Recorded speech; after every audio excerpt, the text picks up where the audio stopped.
Welcome back to the Tuesday Weekend, the podcast that thinks sauce on the side is for suckers.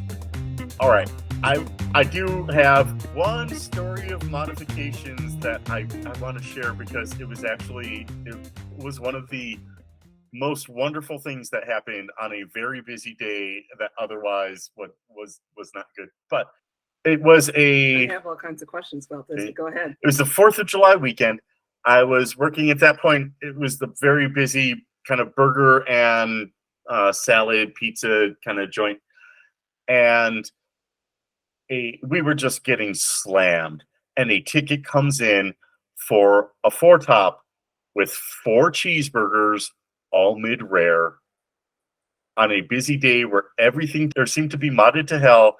There was not a single modification on the ticket.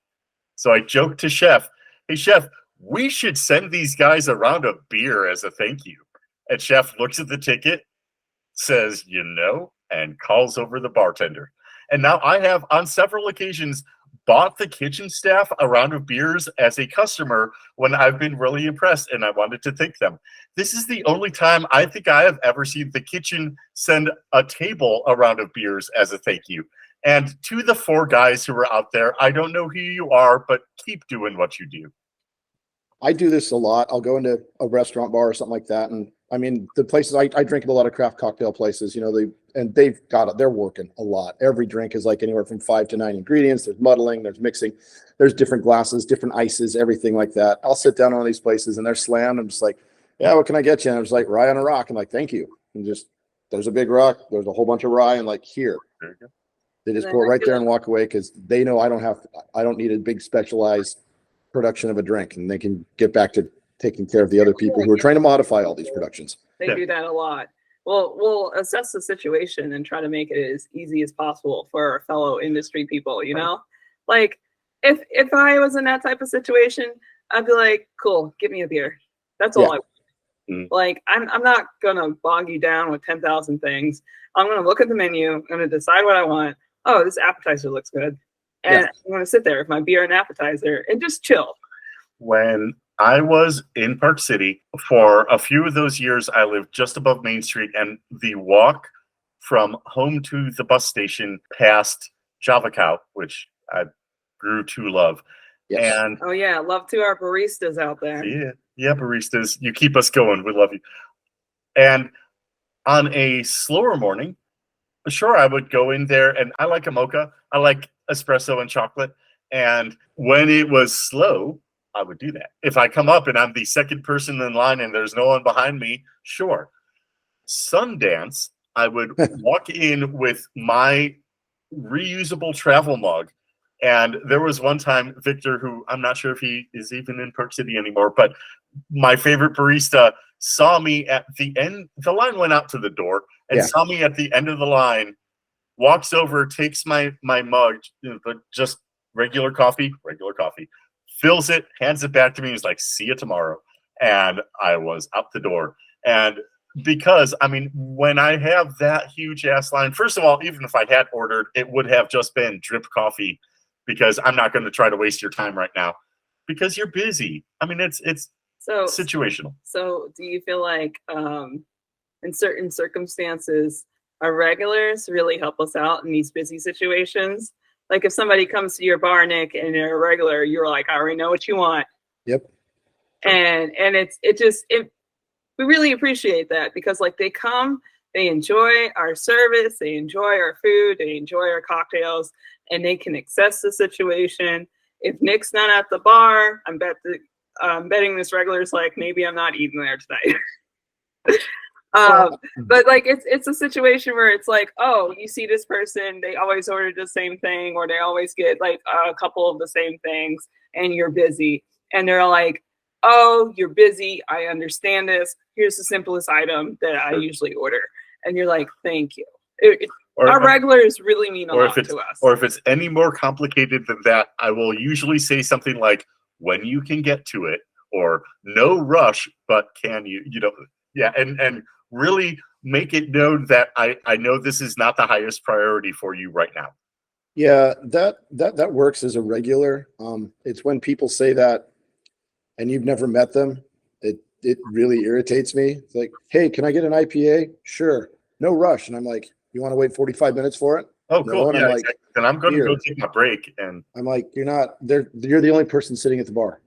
You don't need to tell me no rush. I mean, It's situational. also, as a guys. bartender, I'm going to make everything as fast as I can anyway, because why would I slow down?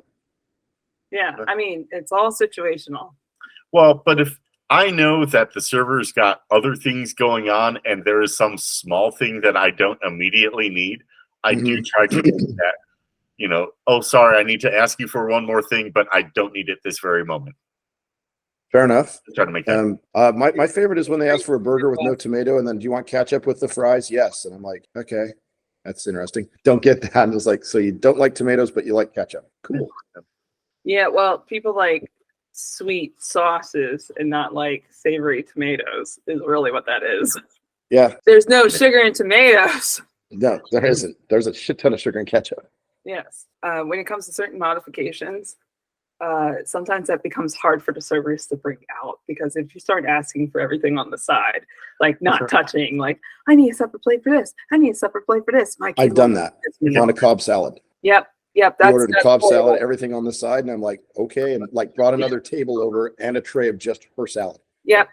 And the mixing bowl and the dressing. I'm like, enjoy, and just walked away. She's like, so, who's like making the salad? You are. at my restaurant, the tables for two generally are a 4x4 foot square. Yeah, they're tiny. And so, all right, you Actually, that's not bad. three settings. So napkin, silverware, a bread plate, a water glass. Then once they sit down, they get the carafe of water, and then a bread basket, then a little monkey dish with butter, another one with roast garlic, and then a bowl of olives. So right there, we're already taking up most of the available space that your entree plate is not going to need. So then once you start getting the, oh, and can I get the sauce on the side and the cheese on the side and the onions on the side? Yeah. You're out of space. Yeah. It's just not there. In certain cuisines, like in South Korea, right? Oh, the pickles. Yeah. So like in America, we always give you a bread basket, right? And the bread basket is supposed to be shared amongst the table. In South Korea, in Korean cuisine, their palate cleanser is pickles. And it's not one pickle, Nick. It's like 7. And so like if you go into a Korean restaurant and they got their 7 complimentary pickles down there going to go with your meal that are your accoutrements before the meal, like the pickled sweet potato and the pickled cucumbers and all that, and then you're asking for a dish like beef and bop with everything on the side, they might just kick you out. They might be like, who is this person? Get out of here. I mean, that's too many things to put on the side. Like it's certain dishes, like they are presented where they're separated on there, like the Cobb salad, like certain or pho. Or pho. And then like if you're asking for like, oh, can you put the meat for my pho out, or like certain things like take the noodles out, like you might get kicked out of the Thai restaurant. So like think about what you're ordering and think about which cuisine you're ordering, because it's also like the truth with Middle Eastern and Indian cuisines is that they'll have bread on the table, but it's big bread. It's to eat with, right? And like in Ethiopian cuisine too, like injera and naan and all that. So if you're like suddenly asking for like extra stuff on top of that, the server's gonna be like, and where do I put it? They might pull a Nick and pull over another table. Yeah, just close another table so that you can have your salad and take away a revenue center. Right. Mm-hmm. Exactly. Basically. So yeah, also think about the cuisine that you're eating. Like there's certain things that get put on the side already. There's certain things that don't. There's certain things that come complimentary with your meal because of what it is. Like, so if you're starting to ask for extra modifications on the dish that already is going to come out as 5 dishes, maybe think again, because you're not going to have room on your table. You're going to tick off your server. It's going to be a mess. It won't be the greatest dining experience you've ever had. Let's just put it that way. That just takes us back again to, why are you eating at this restaurant in the first place? Why are you drinking at this bar in the first place? If you don't like what's on the menu, why are you even here? Why don't you just give it a try? Why don't you just eat it the way it is? Just try it how the chef set it up. And I've explained this to people, like when we would have specials, like you said, I'm like, okay, there's no substitutions or alterations on the special. I'm like, well, if I have an allergy, and I'm like, you don't order that, then we can order you something else. And Right. they're like, well, I want this. And I'm like, you can't have that. You can't Like, have you that. can have it this way, or you can't have it. You just said you have an allergy. And this does work both ways. If someone says they have an allergy and I'm like, well, you can't have that. Oh, I that's fine. I'm like, you said you had an allergy. This is in the sauce. I can't serve you this. This is in the soup. I can't serve you this because of your allergy. Oh, it'll be fine. And I'm like, I literally can't serve it to you now because you've said you have an allergy. And if I do serve this to you and you're allergic to something in this, then it's on me. Yeah, we get sued. A modification is a modification. An allergy is a real serious thing. Like if someone comes in here and tells me they're gluten intolerant and they'll eat the sandwich, that's one thing. If someone comes in and they tell me that they're celiac and they're going to eat the sandwich, got it. No, that's not real. That's not a real thing. A celiac person wouldn't eat the sandwich because they would be dead. They would be in the hospital. Yeah, I had a good friend who had celiac, and they made a sauce up for this special, and we're all trying it before pre-shift, and then she's like, "What's in this?" And the chef's like, "Uh-oh," because he forgot that he put soy sauce in it. But it was enough to, like, she's like, "Yeah," and it's like EpiPen, and yep, take her to the hospital. Yeah, she was out for 5 days. Yep. So that's the difference between silly modifications and real allergies. Okay, Yeah. like we have to take allergies deadly serious. If you say you have an allergy, we have to get new everything and make sure it hasn't even looked at the plate, touched the plate, breathed on the plate. Like if you have an allergy to red bell peppers, like I'm probably making this halfway across the kitchen, not even on my station, because my station might have red bell peppers, and I do not want to get you sick as our customer, as someone who come in and trusted us to make your food. Back to what Josh was saying, people who say, oh, I have allergy to this, but really don't. Like, please don't lie to us. It's going to take longer to create your food. We'll find out because the server watches the table. I worked in an Indian restaurant and had a chef come out of the kitchen and almost physically kick a woman out of the restaurant because she claimed she was allergic to cinnamon. Yeah. And he's just like, you have to leave. And it's like, what? And she's like, oh, it's fine. He's like, no, my kitchen is covered in cinnamon. It's a powder. We can't see it. It's on everything. You have to leave this restaurant immediately. If you're allergic to this, you could die. And she's like, oh, no, it's not that big a deal. And he's like, you have an allergy to cinnamon? She's like, yeah. And he's like, then you can die. You need to leave. Yeah.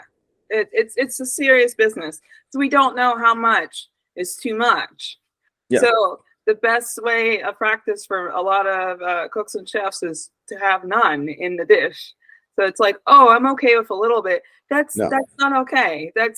We can't take that chance. We can't take that chance with your life. We can't take that chance with your meal. Like if you have an allergy, we have to omit it. We can't just have a tiny bit. No, it has to go away. At the Italian restaurant, there's nothing that has nuts in the main kitchen or the pastry kitchen, but all of our pastries are made in the same bakery that does have stuff. So even though none of our items contain nuts directly, nuts are still being used in that bakery. So if you actually have that severe allergy, I say don't eat any of the desserts. Yeah, we have to take it seriously. We have to take it seriously. But and as unfortunate as it is, if you have an allergy and you can't eat certain foods, that's not really our problem. Yeah. It's like, I can't drink this, then don't drink this. And don't drink it. Don't order it and ask me to change it. Just don't drink it. Well, and I do want to also just briefly mention the last people that are affected by all of your sauce on side needs are, of course, the dishwashers. Yeah. And anything that makes the dishwasher's night harder, I'm against. So, just for the simplicity of, I would rather send the dish kit back 2 plates and 3 forks than say 6 plates, 2 bowls, and when I have to use a large oval tray to bus a 2-top, and it's not because I haven't been pre-bussing and taking things off, it's just from your entree. Yes. And I'm removing like 9 or 10 plates for 2 people. Yep. You need to learn how to actually eat. Yeah. Or just cook at home. It would be less dangerous for you in certain circumstances of how many different allergens. But like one thing I will say, if that is key, like if you seriously do have like a serious allergen, but you would like to eat out, and you're with a group of people, call ahead. Let us know in advance. Because the chef it's- will have time to Right. prepare Especially good food for you. if you can give us a couple days in advance, especially if you have the list of allergens, the earlier you can let me know, the better. Because yes, then We can get I the mean, product sure, in. I'm we going to can- be grumbling about it the whole time, but I'll find a way to, get you a plate of food you can eat. Oh, and Yes. pointing out your allergy after you've already started imbibing food or alcohol, you lead with that. Hey, folks, how Yes. you doing? Oh, we're doing Please. pretty good. By the way, I have a nut allergy. Okay. And when we were talking about people like saying I have an allergy versus a modification, it's like when people show up with their service dog. We know it's not a service dog. We get it. When you say you have an allergy, it's like I have a wheat allergy. It's like, no, you Pudding. no one calls it a wheat allergy. No, yeah, right. No. I'm like the people who say they have an allergy half the time and are lying don't even know how to say the allergy. Right. Saying So like, well, I've got a license for my service dog right here, and I'm like, they don't give service dogs licenses. in certain circumstances, if you do have a true intolerance, but it's not like as desperate as an allergen, lead with that as well. And we'll just suggest a different food item. Like, I don't need you with the gluten intolerance trying to eat the pasta. Like, there's this lovely rice bowl with chicken and broccoli that you could order. Like, order that instead. Oh, I can't have the pasta, but the orzo's okay. No, it's not. No. I can't have the pasta. Well, we have risotto. No, I can't have pasta. But rice? Okay. Okay. Yeah. You know what risotto is, right? It's rice. So let's find out. All right. Well, I think let's move on to my favorite part of the week, and that is our restaurant shout outs. And this one's going to sound a little out of left field, but honestly, it is the food that I am craving this very moment. So that's what makes it on my mind. Himal Chuli in Madison, Wisconsin on State Street. It is a Nepali restaurant, has been there for about 25 years now. The roti tikari and dal is one of my favorite lunches. And I actually was thinking about it because they bring the roti and tikari on a plate and then the little bowl of dal on the side, and you get a spoon and a fork, and those are all the dishes that are going to be on your table. Himal Chuli is great. It's one of those fantastic little just family-owned ethnic cuisine places that Madison actually does reasonably well.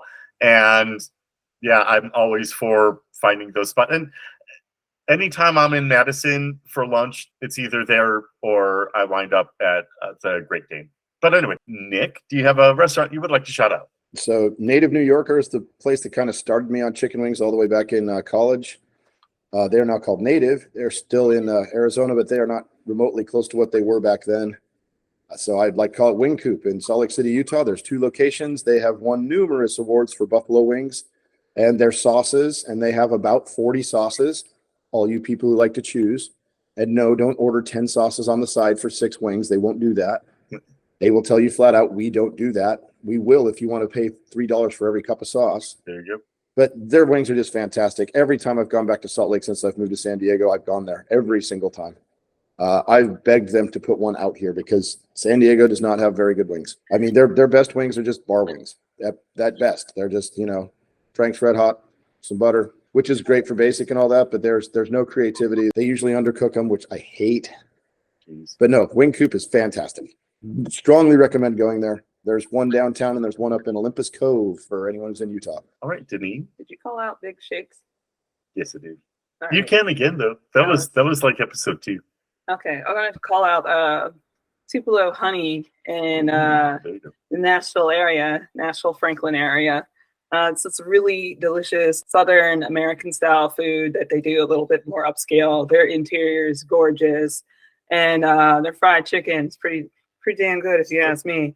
And a cool craft bar too. It is a cool craft bar, and also don't go up into Tupelo Honey and with all your modifications. They're too busy for that. They just are. And also, just the food's good. Order what they have on the menu. You're going to like it. Yeah, I remember I took your brother there. He enjoyed it. Yeah. It's good stuff. So Tupelo Honey in the Nashville area. Lots of love. All right, great. Yeah, if we could just make ordering off the menu a national movement, that would be great. That would be so nice. Just be simple, people. You don't need to complicate things. Just take it as it is. Yeah, I mean, whenever I've looked at a menu, I'm like, oh, I'm not sure about how that's going to taste in that. Let's see. Let's find out. Not instead of, oh, take that out. I don't think that'll work. Adventure. Exactly. And on the be adventurous thing, you're going to eat thousands of meals over the course of your lifetime. I mean, if you're eating 3 meals a day, every day out of the year, that's 1,000 meals right there. Are you telling me that maybe trying this one that you're not sure about is going to ruin your whole eating experience for your life? No, you just have a meal that wasn't as good as maybe you were hoping for. The next one will be better. Right. Or maybe it'll be better than you were hoping. Like, this is really good. Right. Be adventurous. I mean, I had a bartender tell me about sherry going with Montenegro, and I'm like, "Ooh, that sounds horrible." He's like, "Here," and I'm like, "That works." Wow. And I know those flavors. I know exactly what those flavors are. And in my head, they're like, "There's no way this is going to taste good." And it's like, that's fantastic. Be adventurous. When they say be adventurous, it doesn't mean order and then change the order on the menu because you're not sure about something. It's just order what's there. Try what they're offering. Everyone quotes Bourdain on that. It's like, well, do this, drink a cold beer, cocktail. I'm like, yeah, try the paella. Just try it. Don't substitute it. Just try it. See what it tastes like. Try this dish. See what it tastes like. It's like, oh, but I don't like octopus. It is one tiny element in the broader paella dish. If you don't like it, eat around those pieces. Exactly. It's like you can tell what the octopus is. It's pretty simple to see. Or I don't like sausage. It's not paella without sausage in it. You do understand that, right? You just can't remove a major ingredient and consider it the same thing. Yeah. So we should probably stop now. Gumbo, no roux. Get out of here. Just get out. All right. So leave us some comments. Let us know what your thoughts are on all of this. Yeah, do the big stuff. And thank you all for listening. We will be back next week.